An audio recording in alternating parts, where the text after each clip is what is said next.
Hey there, welcome to Jackie Talks Horror. I'm Jackie, and today I'm giving a rundown of 5 horror films hitting cinemas in July and August this year, 2026. As always, I'll be using images and trailers from the films.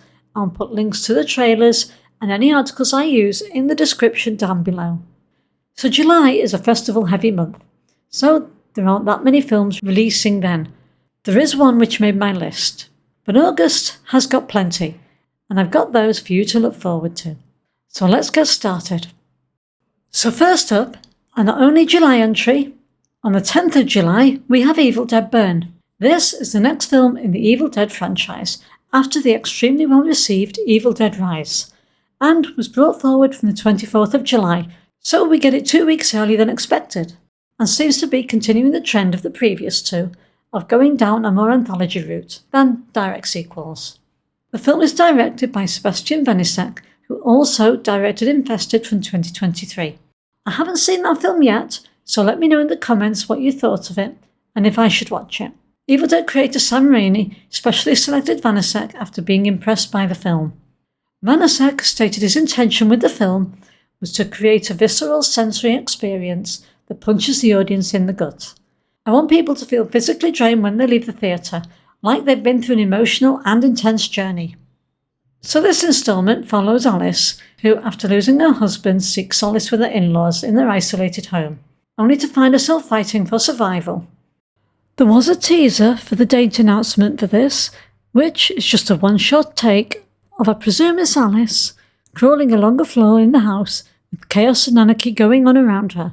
The more normal home environment makes this entry interesting, as it veers away from the previous settings Evil Dead films have had, remote cabins or an apartment block, so it'll be interesting to see what mayhem can unfold.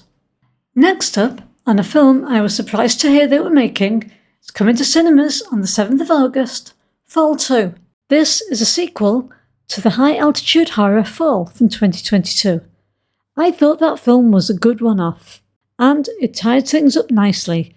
But after that raked in around $20 million on a $3 million budget, I guess there was always going to be a sequel. But that doesn't mean that it won't be a good film. And this one is written by the writers of the original Fall, which I very much enjoyed, so that bodes very well. And it's directed by brothers Michael and Peter Spierig, who also directed Predestination. So this sounds like a pretty promising creative mix to me.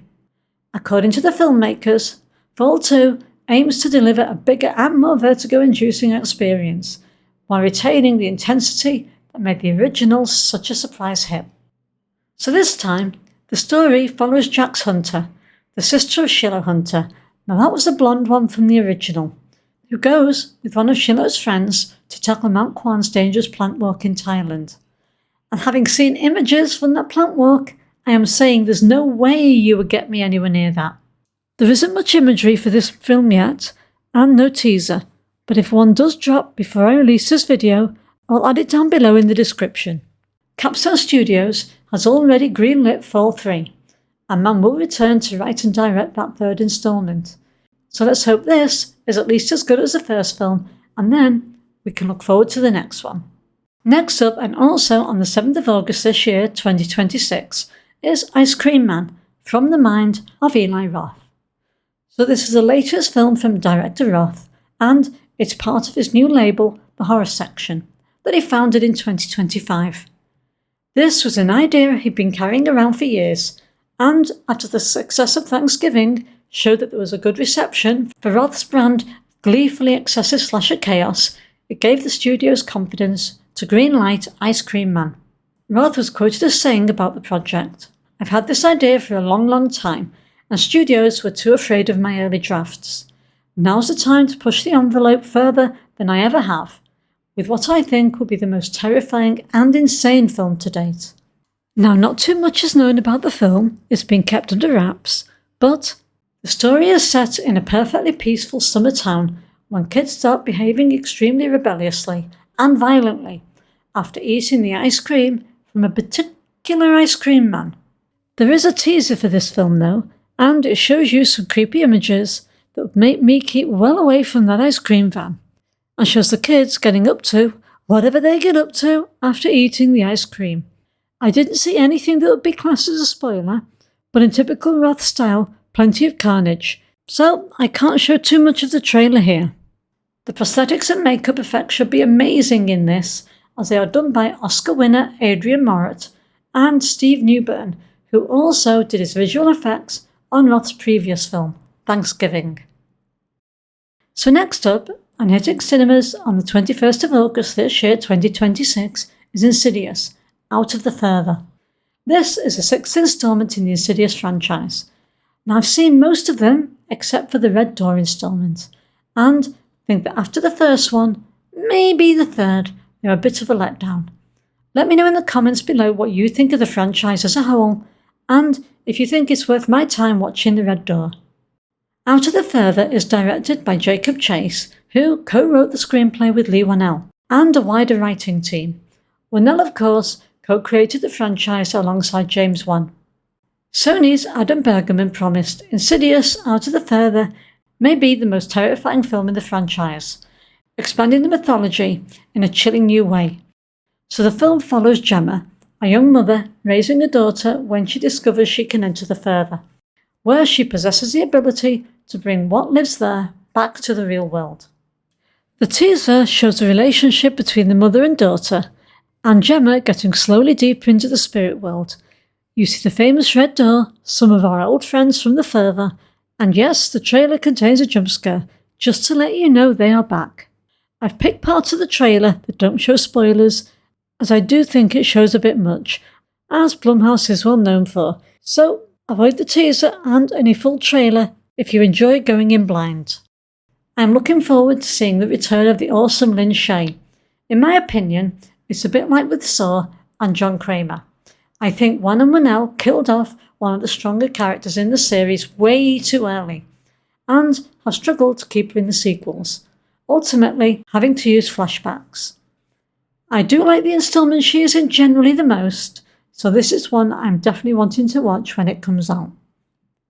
So finally on this list, coming to cinemas on the 14th of August this year, 2026, is The End of Oak Street.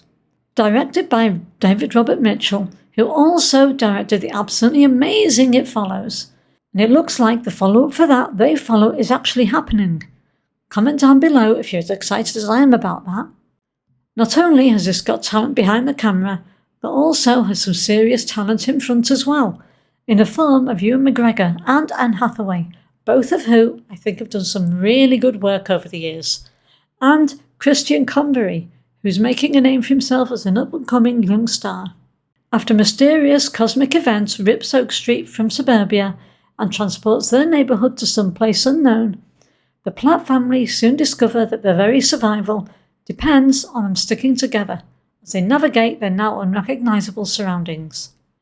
As Anne Hathaway's character says in the trailer, I think our house, our neighbourhood, our whole street has moved. Also, after watching the trailer, I'm actually wondering if it isn't going to veer into dark humour a little as well, as you can see the characters briefly being chased by dinosaurs through the neighbourhood in some, in my view anyway, funny chase scenes. You also get brief images of the family before the event, so you get the feeling they were happy and pretty normal people. This one is firmly on my must-watch list from the cast and crew, so let's hope it lives up to expectations. So that's all for this video. That's my rundown of 5 horror films coming in July-August 2026. Which one are you most excited to see, or did I miss one that you can't wait for? Do leave your comments down below, and remember, this is only my opinion of these films. It would be a boring old world if we all like the same things. Thanks so much for watching, and if you like this video, don't forget to like, subscribe and click that bell so you don't miss what's coming next on this channel. This is Jackie signing off. Take care and see you next time.